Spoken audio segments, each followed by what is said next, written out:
السلام عليكم ورحمة الله وبركاته باسمه سبحانه وسعدانه والصلاة والسلام على ذي المجد والمكانة أما بعد সম্মানিত শ্রোতা মণ্ডলী, আমি আজকে গুরুত্বপূর্ণ একটা টপিকস নিয়ে কথা বলবো।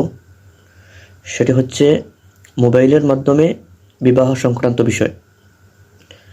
বর্তমানে মোবাইলের মাধ্যমে যে বিবাহ সম্পাদন হয়ে থাকে সেটা দুই পদ্ধতিতে হয়ে থাকে। তার মধ্যে থেকে এক পদ্ধতি জায়েজ, আরেক পদ্ধতি নাজায়েজ। নাজায়েজ পদ্ধতিটি আমি প্রথমে আলোচনা করছি।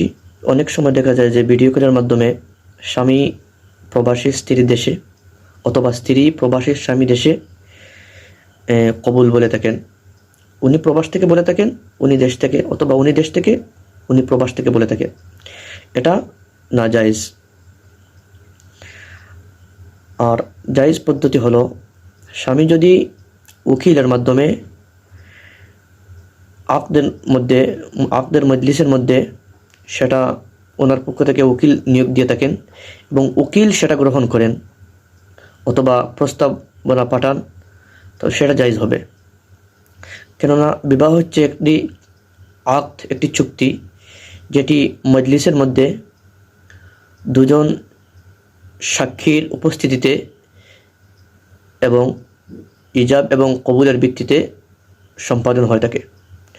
এখন যদি উকিল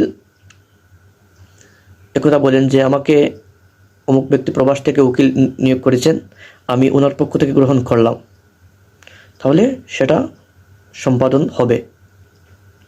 আর স্বামী উকিলকে কথা বলতে হবে যে আপনি আমার পক্ষ থেকে এত টাকা মোহরের বিনিময়ে এটা গ্রহণ করবেন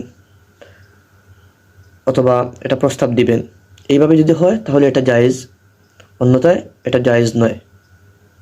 কেননা বিবাহ হচ্ছে একটি চুক্তি, যেটি মজলিসের মধ্যে ইজাব এবং কবুলের মাধ্যমে এবং দুইজন সাক্ষীর উপস্থিতিতে এটা সম্পাদন হয়ে থাকে। সুতরাং আমরা বুঝলাম এই উকিলের মাধ্যমে যে বিবাহ হয় সেটা জায়েজ। আর উকিল ছাড়া ভিডিও কলে যেটা এখান থেকে একজন কবুল বললেন, সেখান থেকে আরেকজন কবুল বললেন, এভাবে এটা জায়েজ নয়।